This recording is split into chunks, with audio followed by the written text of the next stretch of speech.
જય સ્વામિનારાયણ. બ્રહ્મ સ્વરૂપ પ્રમુખ સ્વામી મહારાજ જીવન ચરિત્ર ભાગ 12. આજનું વાંચન.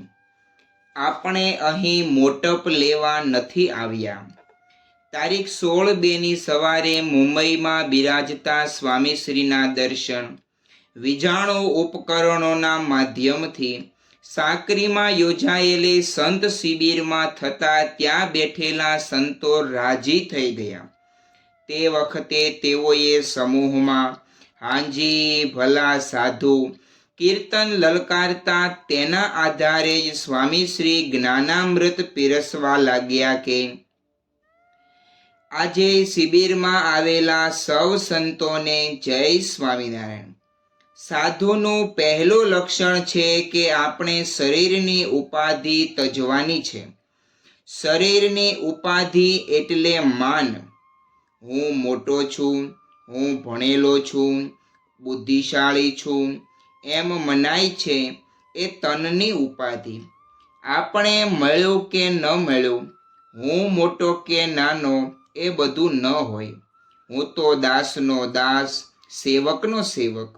એકબીજાનો અભાવ અવગુણ ન આવે એવી જાતનું આ કાર્ય છે. પહેલેથી આપણો આત્મા અને પરમાત્માનું જ્ઞાન જ એવું જબરજસ્ત છે. એની જો આપણને દ્રઢતા હોય તો કોઈ બોલી જાય, કોઈ અપમાન કરે તોય દુઃખ થાય નહીં. આ કીર્તનનો ભાવ જો બરાબર સમજાય તો પછી આપણને આનંદ ને આનંદ થઈ જાય.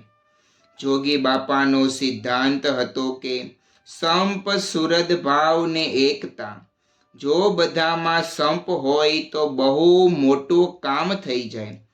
શાસ્ત્રીજી મહારાજના વખતમાં અપમાન દુઃખ કેટલા, છતાં શાસ્ત્રીજી મહારાજના 5 સંતોમાં સંપ હતો કે શાસ્ત્રીજી મહારાજ બોલ્યા એ પ્રમાણે કરવું. તો આજે આપણી સંસ્થા આટલી વધી છે. શિબિરની અંદરથી આ ભાવાર્થ આપણે પ્રાપ્ત કરવાનો છે. સત્સંગ વધ્યો છે એને સાચવવો, એનો સારી રીતે વિસ્તાર કરવો એ આપણું પણ કામ છે. ભલે સુખ આવે દુઃખ આવે કે કોઈ માન કરે અપમાન કરે, પણ આપણે એનું કાંઈ ધ્યાન નથી આપવાનું. આપણી પાસે આવા સૂત્રો છે કે દાસના દાસ થવાનું છે.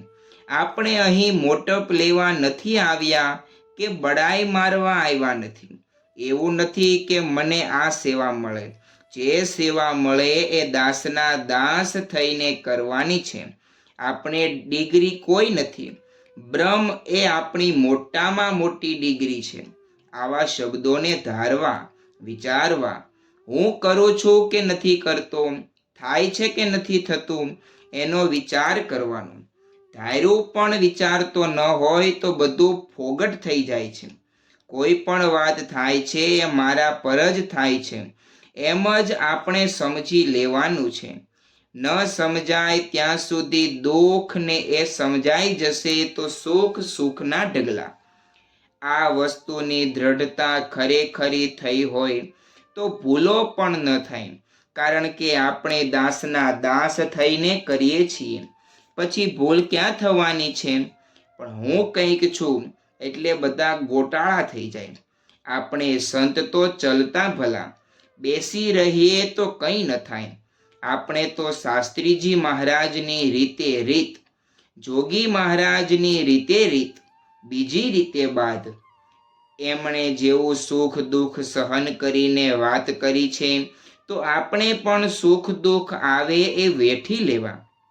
આવી શિબિર રાયસણમાં, આનંદમાં, જૂનાગઢમાં થવાની છે. પછી સદૈવ સારંગપુરસ્ય રમ્યે સુમંદિરે અક્ષરધામ તુલ્ય. આમ સ્વામીશ્રીએ અદ્ભુત અમૃત મેઘ વરસાવ્યો.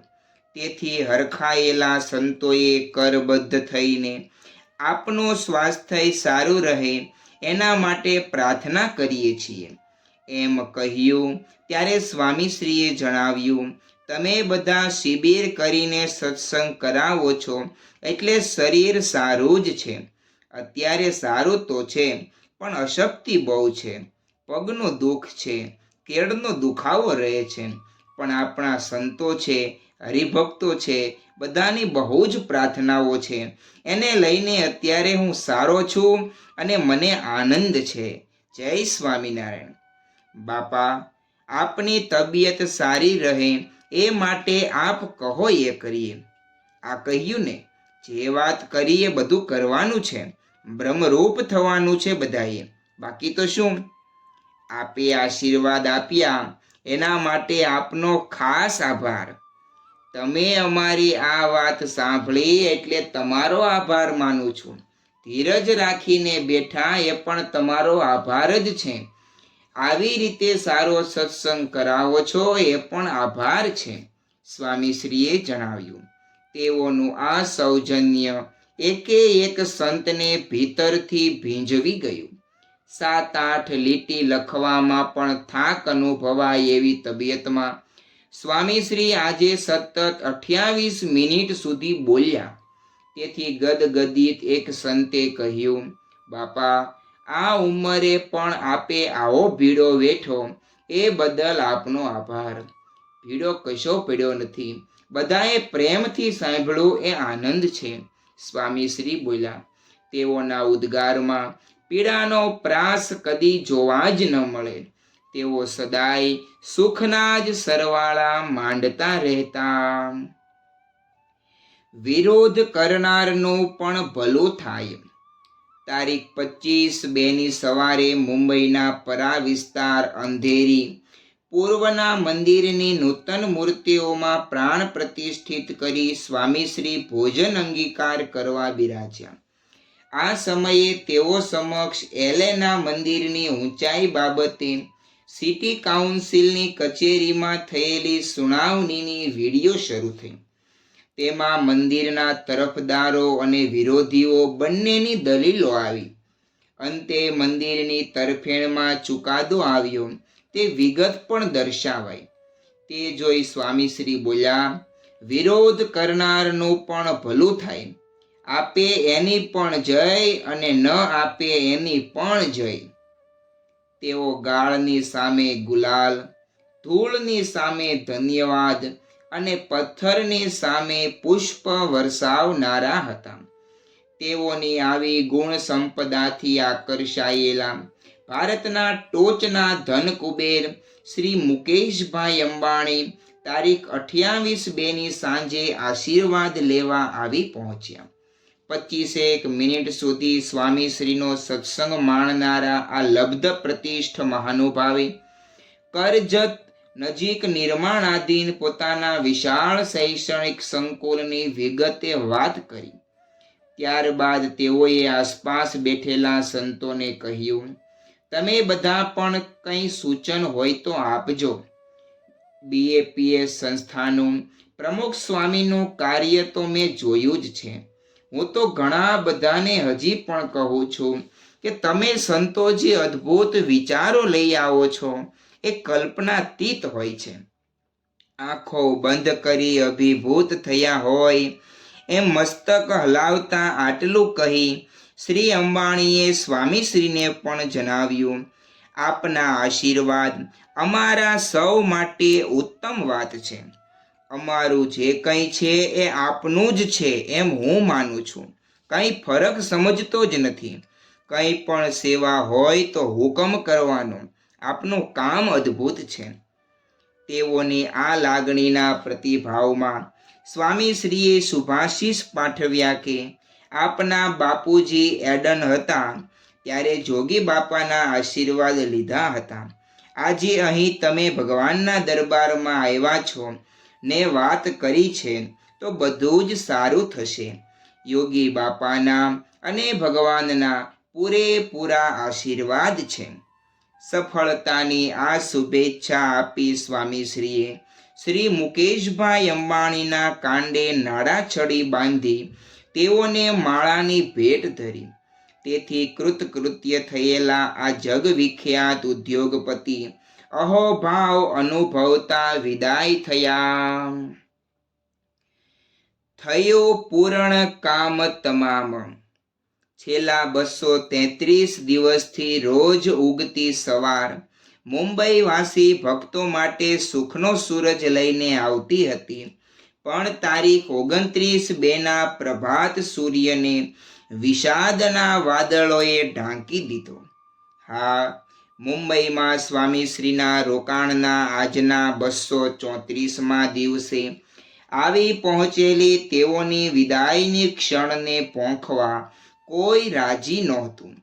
તેથી જ ઘુમ્મટમાં ગોઠવાઈને સ્વામીશ્રીની પ્રતીક્ષા કરી રહેલો ભક્તગણ હોય કે પ્રદક્ષિણા અને પરિસરમાં રાહ જોતો સત્સંગી સમુદાય હોય, બંનેના મનમાં ગૂંથાતી વિચારમાળામાં આ એક જ મણકો વારંવાર પરોવાઈ રહ્યો કે શી રીતે દિવસો હવે જશે.